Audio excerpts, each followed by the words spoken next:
Yo, selamat datang di channel Warga Anime, warganya para wibu sedunia. Dan masih bersama Mr. Q di sini. Pada kesempatan kali ini, Mr. Q akan menceritakan alur cerita manhwa Solo Leveling Ragnarok Season 2 Chapter 58. Dan sekali lagi, ini adalah lanjutan manhwa yang sudah hiatus sekitar 4 bulan yang lalu. Di sini kita akan diperlihatkan Hwang Dong-soo yang telah mendapatkan ingatan lamanya kembali dan berniat membunuh seluruh keluarga Sung Jin-woo. Dan kita juga diperlihatkan Suho yang tanpa ampun menyiksa musuhnya secara brutal. Dan langsung saja, tanpa basa-basi lagi, mari kita mulai.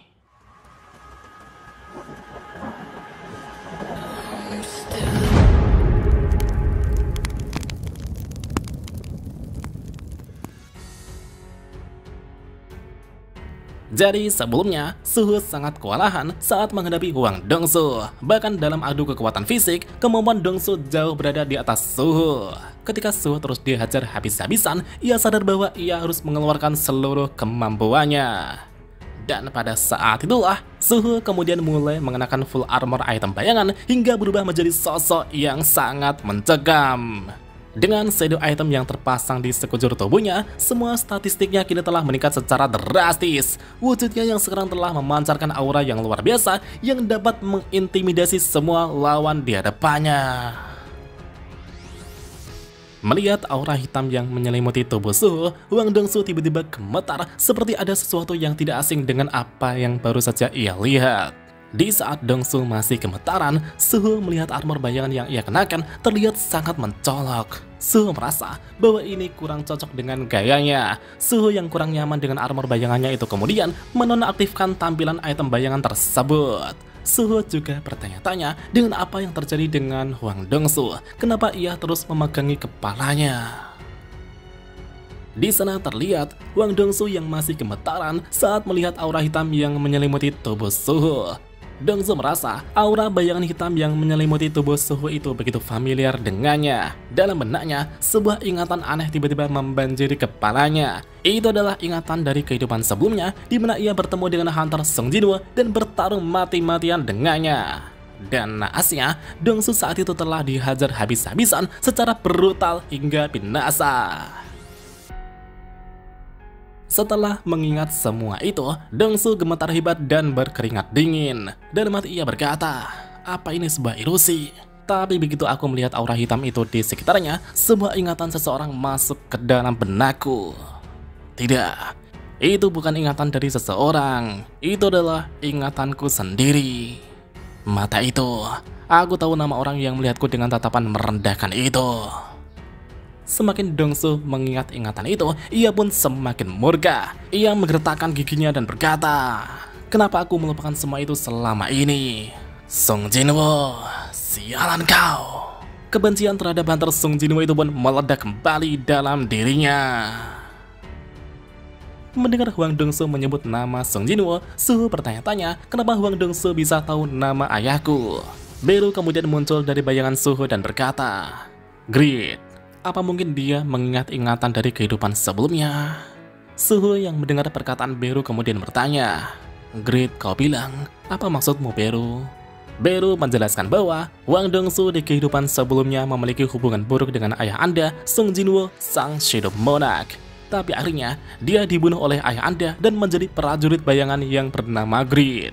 Beru merasa alasan Hwang Dong-soo dapat mengetahui nama Tuan Sung Jin-woo itu karena dia pasti teringat dengan memori di kehidupan sebelumnya. Suho kemudian bertanya, kenapa itu bisa terjadi? Apa mungkin seseorang dapat memulihkan ingatannya tanpa menggunakan kunci bayangan? Beru menjawab bahwa Ketua Woo Jin-chul juga mengingat ingatan tentang dunia sebelumnya dengan sendirinya.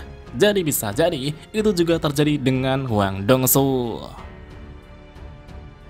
Dan sekarang, kembalinya ingatan Hwang Dong-soo telah memicu amarahnya yang semakin besar. Ia sangat murka dan berkata, Sung Il-hwan, Sung Jin-woo, dan Sung Suho. Jika dipikir-pikir, foto keluarga di rumahnya itu, Sung Suho pasti dia adalah putra Sung Jin-woo. Tapi kenapa? Kenapa monster seperti Sung Jin-woo itu tidak aktif sebagai seorang hunter di dunia ini? pasti ada suatu alasan kenapa dia tidak bergerak atau bertindak di dunia ini. Sambil memikirkan itu, Dongsu langsung melesat dengan cepat ke arah Suho. Dalam sekejap, pukulan kuat itu pun dihantamkan ke arah Suho. Tapi Suho dengan sigap bertahan dengan kedua tangannya. Dengan penuh amarah, Hwang Dong-soo melepaskan pukulannya terus-menerus secara bertubi-tubi. Sambil melancarkan pukulan, Dong-soo dalam hati bergumam, prajurit-prajurit bayangan itu adalah skill necromancer yang digunakan oleh Sung Jin-woo padaku. Bahkan jika anaknya memiliki kemampuan yang serupa, Suho masih saja seorang pemula. Ini adalah kesempatan yang bagus untuk membalaskan dendamku. Aku pasti akan membunuhnya. Sebuah bayangan masa lalu kemudian terlintas dalam benaknya. Meskipun samar-samar, tapi aku mengingatnya. Memori saat aku dibunuh oleh Sung Jin-woo dan dibangkitkan menjadi budak untuk melayaninya. Perasaan terhina yang terpaksa aku pilih waktu itu. Semua momen penghinaan itu, aku pasti akan membalaskan dendamku. Sung Jin-woo, aku pasti akan membunuh putramu. Di sana terlihat, Suho terus menahan pukulan demi pukulan yang menghantam dirinya. Sambil memegang dua dagger bayangan di kedua tangannya, Suho berkata, "Apa ada yang salah? Kenapa kau terlihat takut, Hwang Dong-soo?" Seketika itu juga, tangan Dong-soo terkena beberapa sayatan hingga menyemburkan darah. Tapi Dong-soo sama sekali tak bergeming dan siap melancarkan pukulannya lagi. Namun Suho kini telah mengeluarkan beberapa tombak bayangan yang berputar-putar. Sing sing sing sing sing. Serangan-serangan Suho itu pun membacok, menusuk dan menyayat Dong-soo secara brutal. Beberapa senjata bayangan kini telah tertancap di tubuh Hwang Dong-soo. Dalam sekejap, situasi kini telah berbalik. Dong-soo kini telah terpojok. Darah bercucuran di tubuhnya. Dalam hati Dong-soo bergumam, bagaimana mungkin dia tiba-tiba menjadi lebih kuat dalam sekejap. Dengan sorot mata yang tajam, Suho tidak akan memberikan celah sedikit pun. Ia mengangkat tangannya dan menciptakan lebih banyak senjata bayangan. Dengan menciptakan shadow item, beberapa stat kini telah meningkat. Semua shadow item yang Suho ciptakan ini berasal dari para mayat monster dari Dungeon The Battlefield. Dan hebatnya, Suho dapat memanggil mereka secara langsung dari bayangan tanpa harus membuka inventory. Suho merasa jika ia dapat memaksimalkan metode ini, dirinya akan semakin bertambah kuat. Dan pada saat itulah, berbagai macam senjata bayangan terus bermunculan dari kedua tangannya. Dengan kecepatan yang sangat cepat, Suho terus melepaskan tebasan-tebasan untuk mencincang bangsa di hadapannya. Dong-soo yang terus-terusan terkena serangan itu pun terluka parah. Tubuhnya kini dipenuhi sayatan yang memuncratkan darah. Di saat ia semakin terpojok, tiba-tiba sebuah sabit raksasa kini telah mengincar bahunya. Dalam satu ayunan, sabit itu langsung merobek bahu Hwang Dong-soo. Dari belakang Hwang Dong-soo terlihat Suho yang membawa sabit bayangan tersebut. Dengan tubuh berlumuran darah, Dong-soo tak percaya dengan situasi yang terjadi. Dalam hati ia berkata, bagaimana mungkin dia bisa dengan bebas menarik keluar berbagai macam senjata. Seingat yang ku tahu, Sung Jin-woo bahkan tidak memiliki kemampuan seperti itu. Beru yang bersembunyi di balik bayangan Suho itu pun bergumam. Sepertinya monark muda terus bertambah kuat di tengah pertarungan. Bukan hanya levelnya yang meningkat, tapi teknik dan instingnya juga semakin meningkat pesat. Melihat kemampuan Suho yang berkembang secepat itu, Beru sangat yakin bahwa hari di mana monark muda bertemu dengan tuanku sang Shadow Monarch pasti tidak akan lama lagi. Di sana terlihat, Suho telah menciptakan beberapa dagger bayangan yang melayang di sekitarnya. Dengan satu gerakan cepat, Suho langsung mencabik-cabik Hwang Dong-soo. Dagger-dagger itu pun terbang ke sana kemari dan mengoyak targetnya dengan ganas. Dan tentunya, tubuh Hwang Dong-soo kini dipenuhi banyak luka dan banyak darah yang berhamburan. Di saat Dong-soo menatap Suho, ia melihat sosok yang sangat mengerikan. Tatapan tajam itu benar-benar mirip dengan sosok Sung Jin-woo, sang Shadow Monarch. Dalam diri Suho sepertinya memancarkan bayangan kegelapan yang sangat dalam sama seperti Sung Jin-woo.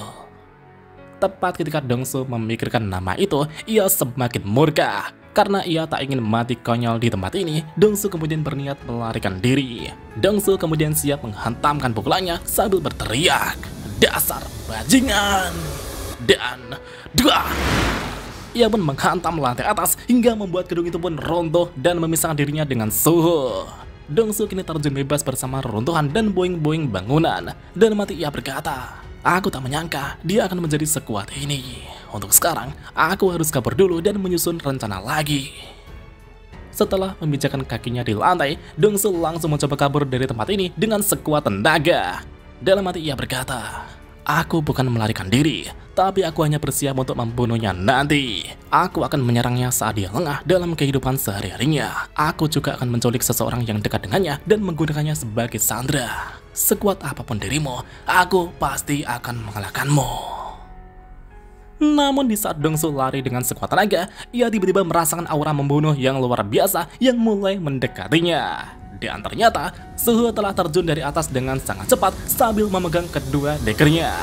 Dan duar! Suhu kini telah mendarat hingga menghancurkan bangunan di sana. Di saat kabut tebal mulai menghilang, terlihat Dongsu yang berlutut tak berdaya di hadapan Suhu. Bahunya kini telah tertancap pedang bayangan. Dengan tubuh gemetar dan suara lemas, Dongsu berkata, sial, apa kau juga akan menjadikan diriku sebagai budakmu? Kalau begitu coba saja, aku akan melawan sekuat tenaga dan kupastikan untuk membunuhmu. Aku akan membunuhmu, bahkan Sung Jinwoo sekalipun. Suhu menatap Dongsu dengan penuh hinaan dan menjawab, betapa serakahnya ambisi yang kau miliki. Jika kau tak bisa mengalahkanku, kau bahkan tidak akan bisa bermimpi untuk mengalahkan ayahku. Tapi cobalah saja. Meski begitu, aku ragu kau punya waktu untuk memikirkannya. Sung Suhu, dasar bajingan. Dan seketika itu juga, Suhu langsung menebas leher Wang Dongsu hingga binasa. Dan apakah yang akan terjadi berikutnya? Mari kita lanjut di part selanjutnya.